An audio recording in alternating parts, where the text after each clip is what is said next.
என கண்பானவர்களே, இங்கிருக்கிற உங்கள் ஒவ்வொருடைய வாழ்விலும் ஒவ்வொரு தேவைகள் இருக்கலாம், இல்லை என்று சொல்லவில்லை.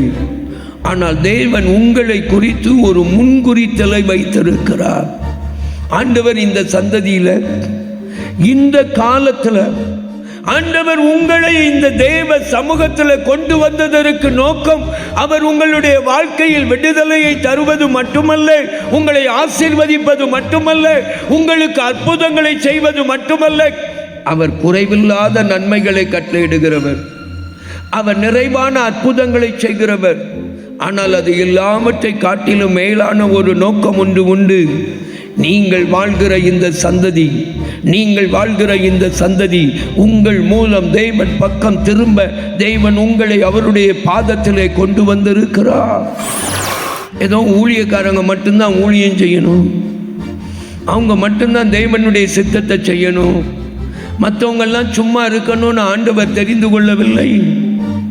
மற்றவர்கள்லாம் சும்மா இருக்கணும்னு சொல்லி ஆண்டவர் நினைக்கவில்லை. ஒரு தேசத்தில் ராஜாவாக இருக்கிற மனுஷனும், தேசத்தில் கடைகோடியில் இருக்கிற மனுஷனும் தேவனுடைய சித்தத்தை செய்யணும். இன்னைக்கு உங்க வாழ்க்கையில் என்ன காரியத்தின் நிமித்தம் கேள்வி பதில் இல்லாம, காரணம் புரியாம, ஏன் என்று எனக்கு தெரியவில்லை, நான் என்ன தவறு செய்தேன், நான் என்ன மீறுதல் செய்தேன், நான் ஏன் இந்த பாதையில் கடந்து வர வேண்டும், ஏன் என்னுடைய குடும்பத்தில் இந்த காரியம், நான் செய்த தவறு என்ன, இந்த கேள்வியோடு இருக்கிறீங்களா? கேள்வியை கொஞ்சம் தூக்கி தூர வச்சிருங்க, கேள்வியை தூக்கி தூர வச்சிருங்க. ஒன்று செய்யுங்க. அவர் சொல்லுகிறார், தமக்கு காத்திருக்கிறவர்களுக்கு. தேவன் இந்த நாளிலும் நம்மோடு கூட பேசும்படியாய் வேதத்தின் பகுதிக்கு திரும்பலாம். இன்றைக்கு காலை வேளையில் தேவனுடைய சமூகத்தில் நான் வேதத்தை வாசித்து கொண்டிருக்கும் பொழுது, அந்த வேதத்தில் வாசித்த பகுதியில் தேவன் என்னுடைய உள்ளத்தில் பாரப்படுத்தின ஒரு வசனத்தை இன்றைக்கு உங்கள் மத்தியிலே தேவனுடைய ஆசீர்வாதத்திற்கென்று வைக்க தேவன் என் உள்ளத்தில் பாரம் வைத்தபடியினால் அந்த வார்த்தையை உங்களுக்கு வாசிக்கிறேன், கேளுங்கள். எரேமியாவின் புலம்பலின் புத்தகம் 3ஆம் அதிகாரம் 25வது வசனத்தை வாசிக்கிறேன், கேளுங்கள். தமக்கு காத்திருக்கிறவர்களுக்கும் தம்மை தேடுகிற ஆத்துமாவுக்கும் கர்த்தர் நல்லவர். தமக்கு காத்திருக்கிறவர்களுக்கும் தம்மை தேடுகிற ஆத்துமாவுக்கும் கர்த்தர் நல்லவர். கண்களை மூடி அன்பு ஆண்டவருடைய முகத்தை நோக்கி பார்க்கலாம். அன்பின் பரம தகப்பனே, உம்மை நன்றியோடு நோக்கி பார்க்கிறோம். எங்கள் தேவன் எங்கள் நடுவில், எங்கள் மத்தியில் கிருபை நிறைந்தவராய் எங்களோடு இருக்கிறமுடைய அன்பிற்காக உமக்கு நன்றி. என்னோடும் எங்களோடும் பேசும் இயேசுவின் மூலம் வேண்டிக் கொள்கிறோம் பிதாவே, ஆமென், ஆமென். என கண்பானவர்களே, வேதத்திலே எரேமியாவின் புலம்பல் என்று ஒரு புத்தகம் கடந்து வந்திருக்கிறது. இந்த புத்தகம் கடந்து வந்ததற்கு காரணம் ஒரு துரதிர்ஷ்டவசமான ஒரு சம்பவம். என கண்பானவர்களே, ஏன் எரேமியா இந்த புலம்பலை பாட வேண்டிய நிர்பந்தம் உண்டாயிற்று என்கிறதை வேதம் அழகாக நமக்கு 2 நாளாகமத்தின் புத்தகத்திலே நமக்கு சொல்லுகிறதை காண முடிகிறது. 2 நாளாகமத்தின் புத்தகம் 35ஆம் அதிகாரம் 25வது வசனத்தை வாசியுங்கள். எரேமியா யோசியாவின் மேல் புலம்பல் பாடினான். எரேமியா யோசியாவின் மேல் புலம்பல் பாடினான். என கண்பானவர்களே, ஏன் இந்த யோசியாவின் மேல் புலம்பல் பாடுகிறான்? யார் இந்த யோசியா? இந்த யோசியா யார் என்று நீங்கள் தெரிந்து கொள்வதற்கு வேதத்தை என்னோடு கூட திருப்புங்கள். 1 ராஜாக்களின் புத்தகம் 13ஆம் அதிகாரத்திற்கு நம்முடைய வேதத்தை திருப்பும் பொழுது 2வது வசனத்தை வாசித்து பாருங்கள். அந்த பலிபீடத்தை நோக்கி, பலிபீடமே பலிபீடமே, இதோ தாவீதின் வம்சத்தில் யோசியா என்னும் பேருள்ள ஒரு குமாரன் பிறப்பான். அவன் உன்மேல் தூபம் காட்டுகிற மேடைகளின் ஆசாரியர்களை உன்மேல் பலியிடுவான். மனுஷர்களின் எலும்புகளும் உன்மேல் சுட்டரிக்கப்படும் என்பதை கர்த்தர் உரைக்கிறார் என்று கர்த்தருடைய வார்த்தையை அவன் கூறுகிறான். என கண்பானவர்களே, யெரொபெயாம் என்கிற அரசன் எழும்பினான். அவன் ஜனத்தை தேவன் பக்கம் எருசலேமுக்கு போனால் அவர்கள் தேவன் பக்கம் திரும்பி யூதாவின் ராஜாவாகிய ரெகோபெயாம் பின்னே போய்விடுவார்கள் என்று இந்த இஸ்ரவேலின் ராஜாவாகிய யெரொபெயாம் ஒரு காரியத்தை செய்தான்.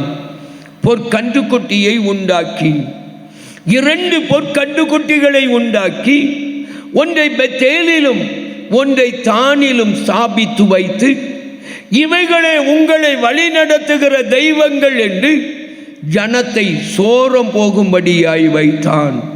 வேதம் சொல்லுகிறது, அவன் தேசத்தில் ஈனமானவர்களை அந்த பலிபீடத்தின் ஆசாரியர்களாக்கினான். ஈனமானவர்கள் என்றால் யார் என கண்பானவர்களே, பாவத்தில் வாழ்கிற மக்கள், மாம்ச சம்பந்தமான பாவத்தில் ஈனமான பாவம் என்று அழைக்கப்படுவது, இப்படிப்பட்ட பாவத்தை தான் வேதம் சுட்டி காட்டுகிறது. அவர்களை அவன் ஆசாரியராக்கி ஜனத்தை தேவனை விட்டு வழிவிலக வைக்கும் பொழுது ஆண்டவர் ஒரு மனிதனை முன்குறிக்கிறார். அவர் பெயர்தான் இந்த யோசியா. இந்த யோசியா பிறப்பதற்கு முன்பதாக இந்த யோசியாவின் பெயர் வேதத்திலே எழுதப்படுகிறது. யோசியா பிறந்து அரசனாக வருகிறதற்கு முன்பு சுமார் 20 அரசர்கள் ஆண்டு விடுகிறார்கள். இவன் அரசனாவதற்கு முன்பு அத்தாலியால் என்று சொல்லி ஒரு அரசியும் ஆண்டு விடுகிறாள். இவன் பிறப்பதற்கு 423 ஆண்டுகளுக்கு முன்பதாகவே இந்த தீர்க்க தரிசனம், சுமார் 423 ஆண்டுகளுக்கு முன்பதாகவே இந்த தீர்க்க தரிசனம் வேதத்தில் எழுதப்பட்டு விட்டது. ஆண்டவர் இந்த யோசியாவின் பேரில், யோசியாவை கொண்டு தேவனை விட்டு வழி விலகுகிற ஜனங்கள் தேவன் பக்கமாய் திருப்பப்படுவதற்கு இந்த பலிபீடங்கள் நொறுக்கப்பட்டு அந்த இஸ்ரவேலின் ராஜா உண்டாக்கின பொற்கன்றுக்குட்டி நொறுக்கப்பட்டு அந்த பலிபீடம் தகர்க்கப்பட்டு தேவன் பக்கம் திரும்புகிற ஒரு பெரிய காரியம் நடக்கும் என்கிறதை நடத்த வேண்டும் என்பதற்கு இந்த யோசியாவை ஆண்டவர் முன்குறித்தார். என கண்பானவர்களே, இங்கிருக்கிற உங்கள் ஒவ்வொருடைய வாழ்விலும் ஒவ்வொரு தேவைகள் இருக்கலாம், இல்லை என்று சொல்லவில்லை. ஆனால் தேவன் உங்களை குறித்து ஒரு முன்குறித்தலை வைத்திருக்கிறார். ஆண்டவர் இந்த சந்ததியில், இந்த காலத்தில் ஆண்டவர் உங்களை இந்த தேவ சமூகத்தில் கொண்டு வந்ததற்கு நோக்கம், அவர் உங்களுடைய வாழ்க்கையில் விடுதலையை தருவது மட்டுமல்ல, உங்களை ஆசீர்வதிப்பது மட்டுமல்ல, உங்களுக்கு அற்புதங்களை செய்வது மட்டுமல்ல, அவர் குறைவில்லாத நன்மைகளை கட்டளையிடுகிறவர், அவர் நிறைவான அற்புதங்களை செய்கிறவர். ஆனால் அது எல்லாவற்றை காட்டிலும் மேலான ஒரு நோக்கம் ஒன்று உண்டு. நீங்கள் வாழ்கிற இந்த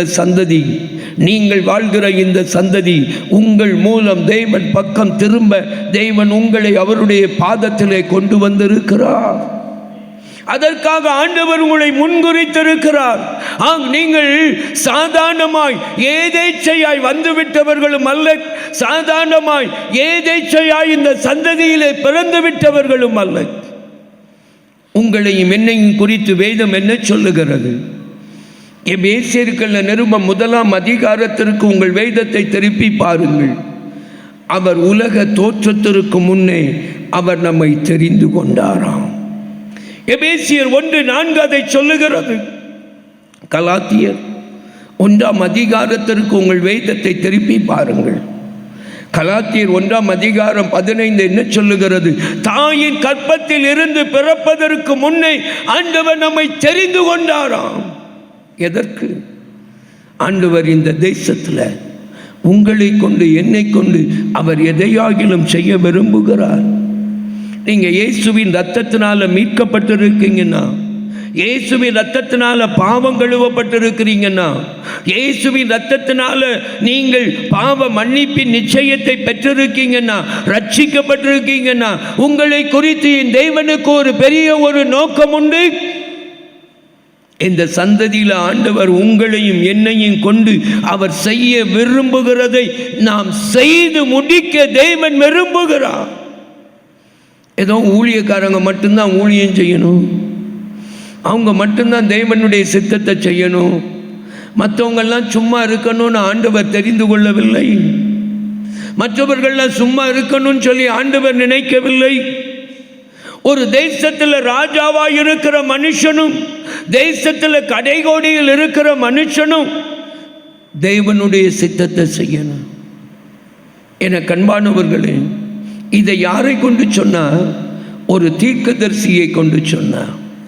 இது நடக்கும் என்பதற்கு அன்றைக்கு ஆண்டவர் ஒரு அடையாளம் கொடுத்தார். என்ன அடையாளம்? இது நடக்குங்கிறதுக்கு என்ன அடையாளம்னா, அந்த பலிபீடம் வெடித்து சாம்பல் கொட்டுண்டு சிந்திப்போம் என்பது. அதே போல் அந்த பலிபீடம் வெடித்தது. அந்த பலிபீடம் வெடித்து அந்த பலிபீடத்தின் சாம்பல் அப்படியே கொட்டுண்டு போயிற்று. அங்கே யெரொபெயாம் என்கிற ராஜா நிற்கிறான். இதை கேட்ட உடனே அவன் பிடியுங்கள் என்று கையை நீட்டுகிறான். என்ன நடந்ததுன்னா, அந்த ராஜாவின் கை அப்படியே நின்றுட்டு, அந்த ராஜாவின் கை அப்படியே நின்றுட்டு. பிறகு தீர்க்கதரிசி ஜெபித்த பின்புதான் அவன் குணமடைகிறான். ஆண்டவர் இன்னைக்கும் அப்படி அற்புதத்தை செய்கிறார். பண்டாரவிளன் ஒரு கிராமம் ஒன்று உண்டு. அந்த கிராமத்தில் மகாராஜா என்று சொல்லி ஒரு வாலிபர் அந்த நாட்களில் வாழ்ந்து கொண்டிருந்தார். அவர் ஆண்டவரை ஏற்றுக்கொண்டார். ஆண்டவரை ஏற்றுக்கொண்டு ஆண்டவருக்குன்னு ஓட ஆரம்பித்தார். ஆண்டவர் அவரை வைத்து பெரிய நோக்கத்தை வைத்திருந்தார். இந்த மகாராஜா பிரசங்கியார் என்று சொல்லி அழைக்கப்படுகிற அந்த வாலிபனை குறித்து ஆண்டவர் ஒரு நோக்கம் வைத்திருந்தார். ஏராளமான மக்களை இந்த தேசத்தில் எழுப்பணும்னு. அவர் மூலம் எழுப்பின எழுப்புதல் ஏராளமான இடங்களில் ஏராளமான மக்களை உருவாக்கினது. ஏராளமான பெரிய பெரிய ஊழியர்களை எல்லாம் உருவாக்குவதற்கு தேவன் அந்த வாலிபனை பயன்படுத்தினார். இந்த மகாராஜா என்கிறவருடைய தகப்பனார் ஒரு ரைஸ் மில் ஓனர். அவர் ஒரு ரைஸ் மில் ஓனர். இவர் அந்த ரைஸ் மில்லை மகன் நடத்தணும், பெரிய பணக்காரனாக வரணும்னா இவன் பைபிளை தூக்கிக்கிட்டு அங்கே இருக்கிற குளத்தாங்கரைக்கு ஜெபம் பண்ண போயிடுறான். அப்பாவுக்கு கோபம் வந்துடுச்சு தகப்பனாருக்கு. கையில் அருவாளை எடுத்துக்கிட்டு இவன் ஜெபம் பண்ணிட்டு குளத்தங்கரையிலிருந்து வரும்போது அவனை வெட்டுவதற்கு ஓங்கினார் அந்த வாலிபனை. அப்படியே அருவாளோட கை நின்றுச்சு. அருவாளோட கை நின்றுச்சு. அதுக்கு பிறகு அவருடைய தகப்பனாருக்காக அவர் ஜெபம் பண்ண பிறகுதான் அந்த கையை சரியாச்சு. இது நடந்தது. என கண்பானவர்களே, 1950, 60களில் தேவன் அவரை ஒரு பெரிய வல்லமையான ஊழியராய் பயன்படுத்தி அவர் மூலம் எழும்பின அநேக ஊழியர்கள் இந்த தேசத்தில் பெரிய பெரிய நட்சத்திரங்களாய் பிரகாசித்து தேவனுடைய ராஜ்யத்திற்கும் கடந்து சென்று விட்டார்கள். அவர்களில் ஒருவர் சகோதரர் ஆபிரகாம் ராஜபாண்டியன். இப்படி அநேகரை தேவன் எழுப்பி தேவன் அவர் மூலமாய் பயன்படுத்தினார். அந்த பகுதியில் ஏற்பட்ட எழுப்புதலில் தான் பிறந்தது தான் நண்பர் சுவிசேஷ ஜபக்குழுவும் கூட. நண்பர் சுவிசேஷ ஜபக்குழு உருவானது அந்த பண்டாரவளை குளத்தங்கரையில் ஜெபித்த ஒரு குழுவின் மூலமாக தான் நண்பர் சுவிசேஷ ஜபக்குழு என்கிற ஊழியம் உருவானது. முதலாவது அந்த ஊழியத்தின் மூலம் நடத்தப்பட்ட கிதியோனியர் முகாம் நடந்த இடமும் அந்த கிராமம்தான். இன்றைக்கு தேசத்தின் விசாலத்தை மூடி இருக்கிற அந்த ஊழியத்திற்கு அடிப்படையாக இருந்ததும் அந்த கிராமம்தான். என கண்பானவர்களே, இன்றைக்கும் தேவன் அப்படிப்பட்ட கிரியையை நடப்பிக்கிறவராய் அவர் நடப்பிக்கிறார். 1985 வருஷம் டிசம்பர் மாதம் 26 குடியாத்தோங்கிற கிராமத்தில் வாலிபர் முகாமுக்காக கடந்து சென்றிருந்தேன். பிஒஎம் ஃபீல்டெல்லாம் முடிச்சிட்டு அங்கே ஒரு சின்ன ஆலயம் ஒன்று கட்டப்பட்டது. தூத்துக்குடியில் நான் படித்து கொண்டு இருக்கும்போது அங்கே ஒரு மிஷினரி ஒன்றை தாங்கினோம். அதெல்லாம் போய் பார்த்து விட்டு கிறிஸ்மஸ் லீவில் அந்த பகுதியில் தான் இருந்து அங்கே அந்த மக்களோட தங்கி இருந்து அவர்களுக்கெல்லாம் பிரசங்கம் பண்ணிட்டு நான் தலைமையகம் வேலூர் வந்தேன். கிறிஸ்மஸ் தினத்தை வேலூரில் சகோதரர் ஸ்டான்லி அவர்களுடைய வீட்டில் தங்கியிருந்து கிறிஸ்மஸ் பண்டிகையை கொண்டாட கிருபை செய்தார். 26 அந்த குடியாத்தத்துக்கு வாலிபர் முகாமுக்கு போன போது அங்கே ஒரு வாலிப தம்பி, அவன் பிரசங்கமே பண்ண விடாம குறுக்கிட்டு பேசிக்கொண்டே இருந்தான். கையை நீட்டி எதையாவது சொல்லுவான், செய்தியே கொடுக்க விட மாட்டான். ஒரு பையனை வெளியே போனவன் ஒரு பையன் மேலே கல் எறிஞ்சு அவன் மண்டையும் உடைச்சிட்டு வந்து உட்கார்ந்துட்டான். முன் வரிசையில் வந்து உட்கார்ந்துட்டு பிரசங்கம் பண்ணும்போது கையை நீட்டி ஏதோ சொல்ல நீட்டினான் பாருங்க. முன் வரிசையில் வந்து உட்கார்ந்து இடையில உட்கார்ந்து சேட்டை பண்ணவன் முன்னால வந்தான் பாருங்க. ஆண்டவர் நீட்டின கையை அப்படியே நிறுத்திட்டாரு. அவனுக்கு கை மடங்க மாட்டேன்ட்டு அழ ஆரம்பித்தான். நான் பாவின்னு. அது ஒரு பிரசங்கமே தேவைப்படலை, எல்லாரும் பாவின்னு அழ ஆரம்பிச்சிட்டாங்க. ஒப்பு கொடுத்து ஜோம் பண்ண பிறகு அவன் கை சரியாச்சுது. அந்த வாலிபர் முகாமுக்கு பிறகு ஒரு பிரசங்கம் தேவைப்படாத அளவு மனந்திரும்புதலின் கிரியை இறங்கிச்சு. நோய் சுகமாகிற அற்புதத்தை காட்டிலும் இப்படிப்பட்ட அற்புதம் நடக்கும்னா தேசத்தில் எழுப்புதல் வேகமாக வரும். ஒரு அல்லேலூயா சொல்லுங்க. அல்லேலூயா, அல்லேலூயா, அல்லேலூயா. என கண்பானவர், அதனால தான் அப்போஸ்தலர் நடபடிகளில் ஆண்டவர் செய்தார். பொய் சொன்ன அனனியா சப்பீரால் செத்தார்கள். எழுப்புதல் வந்துட்டுனா அடையாளம் என்ன தெரியுமா? பொய் சொல்லுகிற அனனியா சப்பீரால் என்ன செய்வாங்க? ஸ்பாட்ல காலியாயிருவாங்க. ரட்சிக்கப்படாம குடிய விடாம துன்மார்க்கமா வாழ்ந்துட்டு திருவிருந்துக்குன்னு சீட்ல இருந்து எழுப்பி முன்னால போய் முழங்கால் போட்ட இடத்துல செத்துருவான் அந்த மனுஷன். அப்ப என்ன நடக்கும் சொல்லுங்க? எழுப்புதல் நடக்கும். பணத்தை வச்சு ஊழியங்களை ஆண்டு விடலாம், பணத்தை வச்சு வரங்களை வாங்கி விடலாம். பணம் என்னுடைய என் கையில் இருக்குன்னு ஒருவன் நினைச்சு துடிச்சான்னா அவன் பணம் அவனோட என்ன ஆகும்? சுவிசேஷத்துக்கு எதிர்த்து நிற்கிறவன் எலிமா கண்ணு என்ன ஆகும்? குருடாய. ஆண்டவர் இப்படிப்பட்ட அற்புதத்தெல்லாம் அப்போஸ்தலர் நடபடியில் செய்தார். ஏன் தெரியுமா? அது எழுப்புதலின் காலம். நுண்டி நடப்பது சாதாரணம், குருடன் பார்வை அடைவது சாதாரணம். ஆனால் பார்வையோடு இருக்கவன் குருடாகிறதா அசாதாரணம். மரித்தவன் உயிரோடு எழும்புவது சாதாரணம். ஆனால் உயிரோடு இருக்கிறவன் சாவராம் பாருங்க, சுவிசேஷத்துக்கு ஏற்று நிற்கிறவன், அதுதான் அசாதாரணம். தேவன் கடைசி நாட்கள் அப்படிப்பட்ட கிரியையை தேவன் செய்யணும். தேவனுடைய சமூகத்தில் பொய் சொல்லுகிற அனனியா சப்பீராளை போன்றவர்கள் இன்றைக்கும் தேசத்தில் இருக்கிறாங்க. அவர்கள் மேல தேவனுடைய கை வைக்கப்படணும்.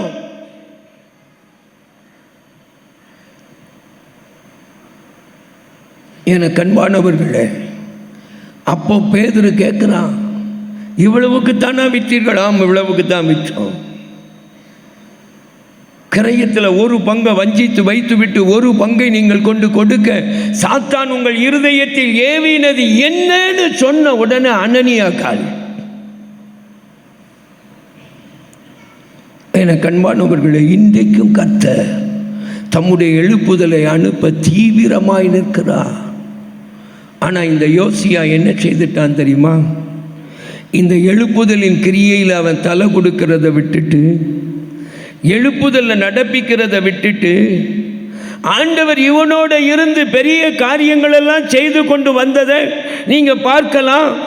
யோசியாவின் 2 நாளாகமத்தின் புத்தகம் 34 35 வரை, 2 ராஜாக்களின் புத்தகம் 22 24 வரை நீங்க பார்க்கலாம்.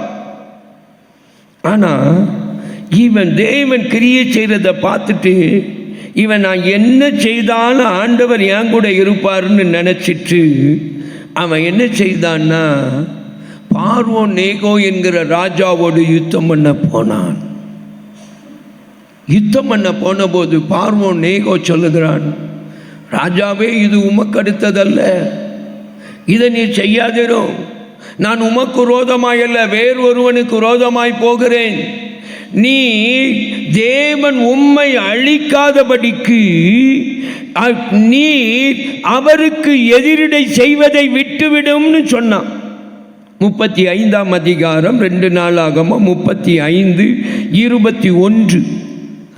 அவர் உம்மை அழிக்காதபடிக்கு அவருக்கு எதிரிடை செய்வதை விட்டுவிடும். ஆனா கேட்கல. என்ன நடந்தது?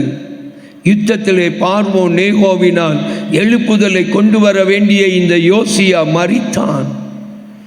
நடந்தது என்ன? எரேமியா புலம்புகிறான். இந்த எரேமியா புலம்பி இருக்க வேண்டாம். இவன் சரியா தேவனுடைய சித்தத்தை செய்திருந்தா ஒரு பெரிய வெற்றி கம்பீர பாடலை தான் பாடி இருக்கணும். ஆனா தேவன் சொன்னதை விட்டுட்டு இவன் தன் பலத்தை நம்பி செய்தபடியினால இவன் புலம்புகிறான். அந்த புலம்பலை தான் இந்த புலம்பலின் புத்தகம் முழுவதிலும் நாம் பார்க்கிறோம். ஆனால் அதுக்கு மத்தியில் ஒரு நம்பிக்கையான வார்த்தையை தான் நாம் வாசித்த வார்த்தை சொல்லுகிறது, நாம் வாசித்த வசனம் சொல்லுகிறது.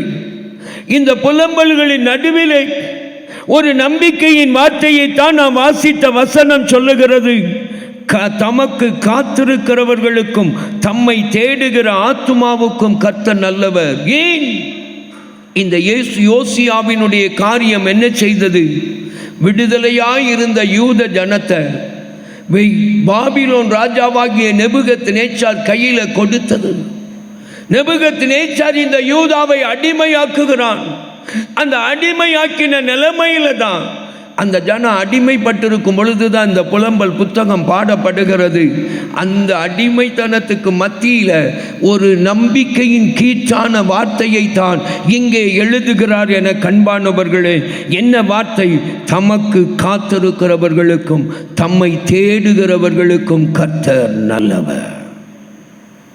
இன்னைக்கு உங்களுடைய வாழ்க்கையிலையும் சூழ்நிலைகள் பல விதமான காரியங்களினால் சிக்கியிருக்கலாம்.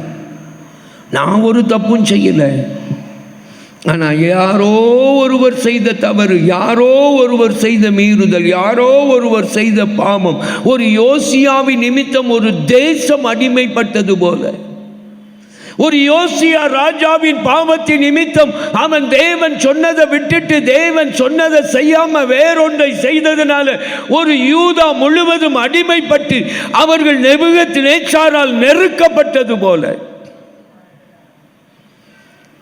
யாரோ நான் ஆண்டவருக்கென்று நிற்க விரும்புகிறேன், ஆண்டவருக்காக நிற்கிறேன், ஆண்டவருக்காக வாழுகிறேன், ஆனால் யாரோ ஒருவர் செய்த பாவம் என்னை நெருக்குகிறது, என்னுடைய வாழ்க்கையில் கண்ணீரை வரவழைத்திருக்கிறது, இந்த பாடுகளை உருவாக்கியிருக்கிறது.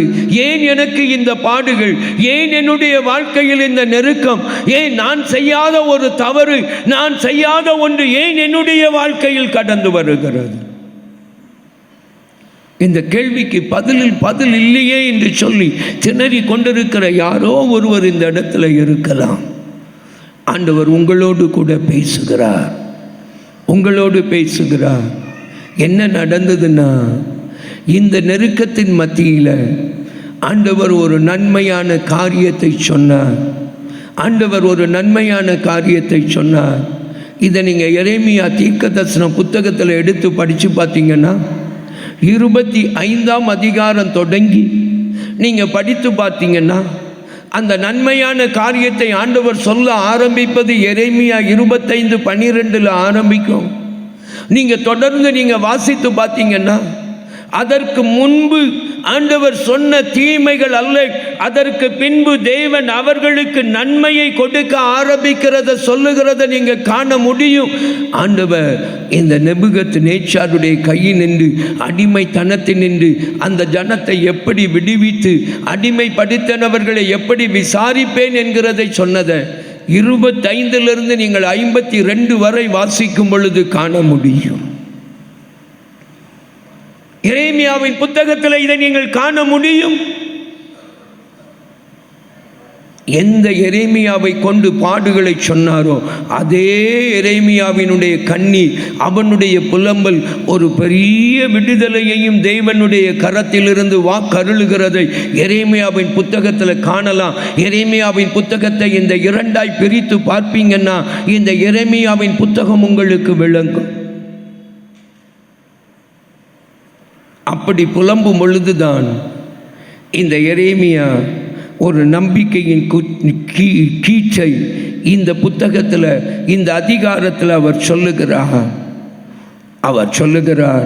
தமக்கு காத்திருக்கிறவர்கள், தம்மை நம்புகிறவர்களுக்கு கர்த்தர் நல்லவர்.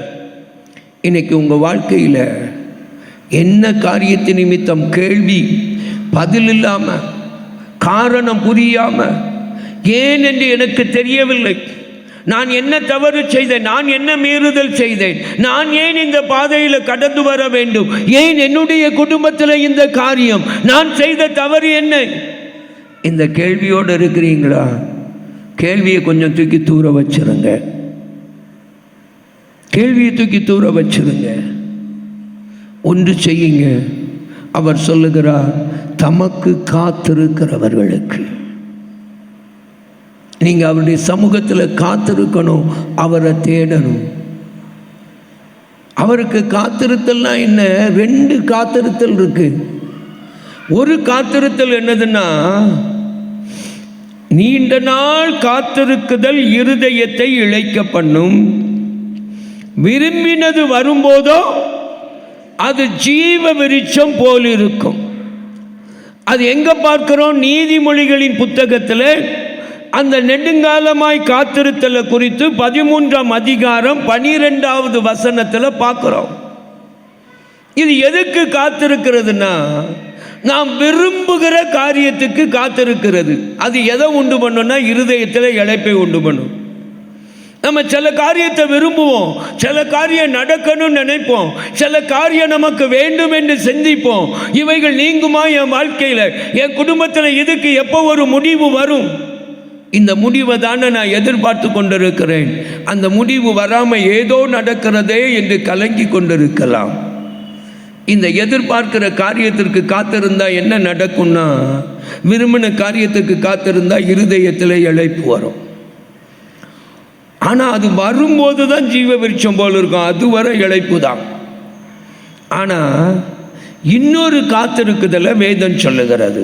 ஏசாயா 40வது அதிகாரம் 31வது வசனம், கர்த்தருக்கு காத்திருக்கிறவர்களோ புதுபலன் அடைந்து கழுகுகளைப் போல செட்டைகளை அடித்து உயர எழும்புவார்கள், அவர்கள் ஓடினாலும் இளைப்படையார்கள், நடந்தாலும் அவங்களுக்கு சோர்வே வராது. பிரச்சனை தான், நெருக்கம் தான், போராட்டம் தான்.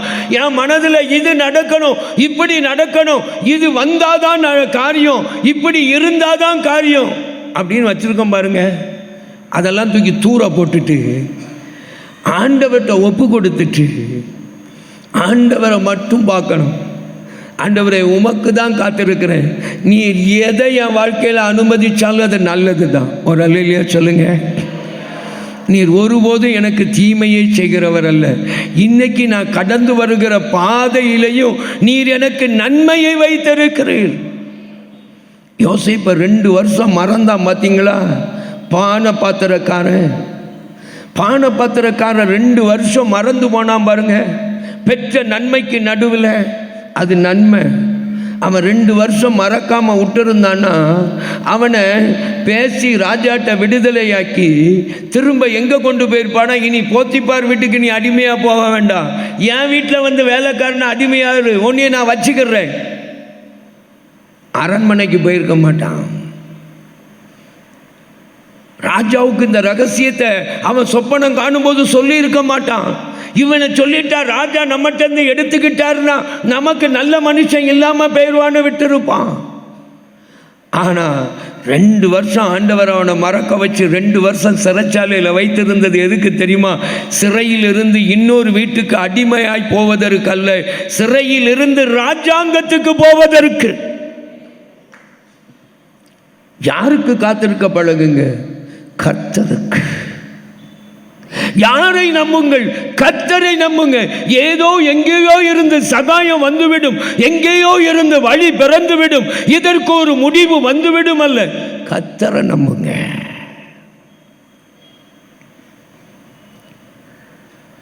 அந்த 70 ஆண்டுகள் யூத ஜனங்கள் விடுதலையை பெறாமல், விடுதலையாய் வாழாமல் நெருக்கப்பட்டதனுடைய ரகசியம் யோசியா தேவனுடைய வார்த்தையை மீறினது. புலம்பலை யோசியாவின் மேல் பாடுகிறான்.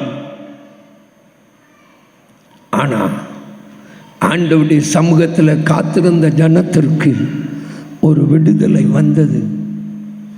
இன்றைக்கு நம்முடைய வாழ்க்கையில் கர்த்தருக்கு காத்திருக்க பழகுவோம்.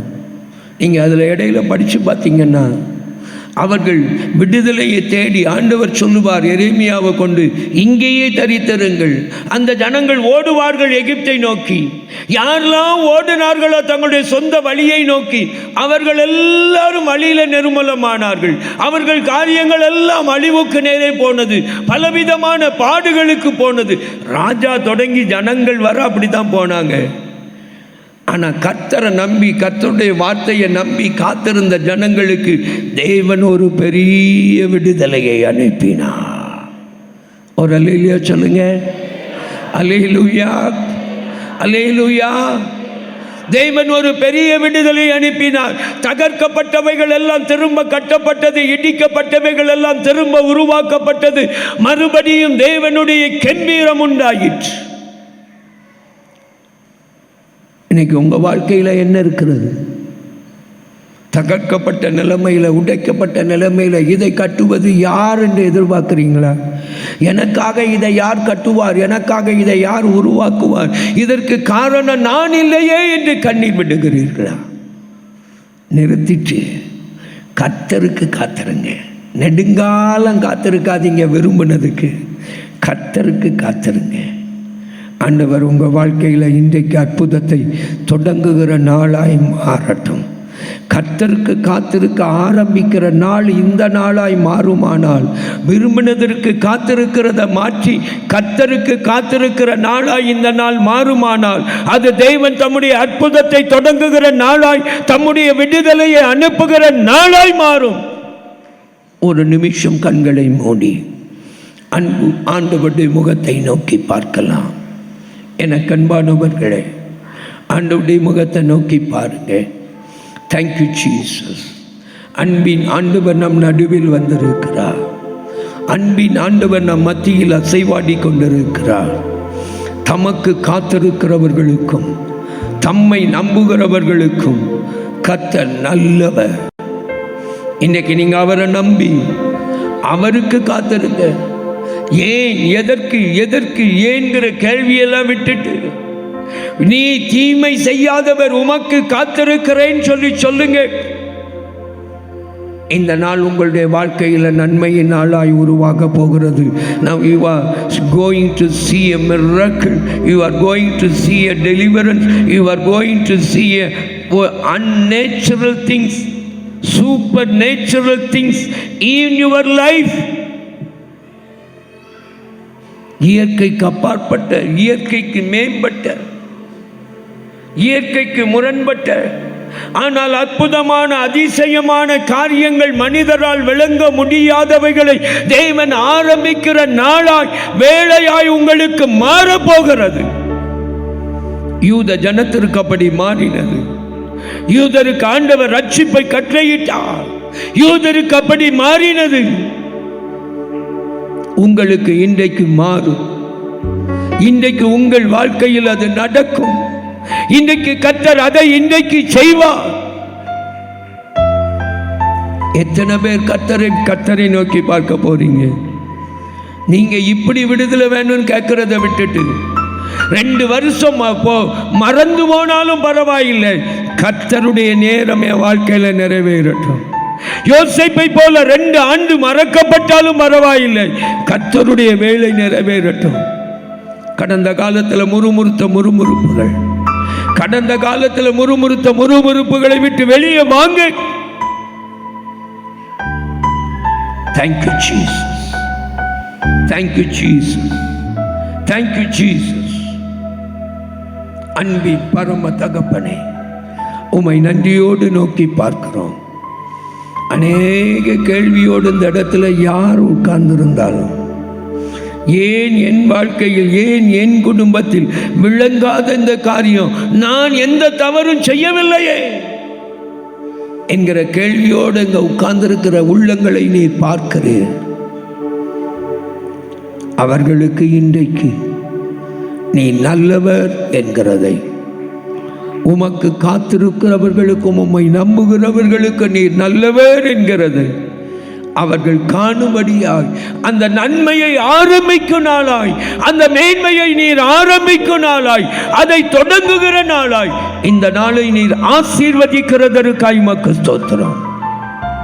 என் ஆண்டவர் அப்படி செய்து விட்டதற்காய் ஸ்தோத்திரம். இந்த ஜனத்தை தேய்ச்சி அனுப்பும், ஆறுதல் படுத்தி அனுப்பும். இயேசுவின் மூலம் வேண்டிக் கொள்கிறோம் பிதாவே, ஆமென், ஆமென். அன்பானவர்களே, உங்கள் ஜெப தேவைகளுக்கும் மேலதிக விவரங்களுக்கும் தொடர்பு கொள்ள வேண்டிய எங்கள் முகவரி: சகோதரர் பி.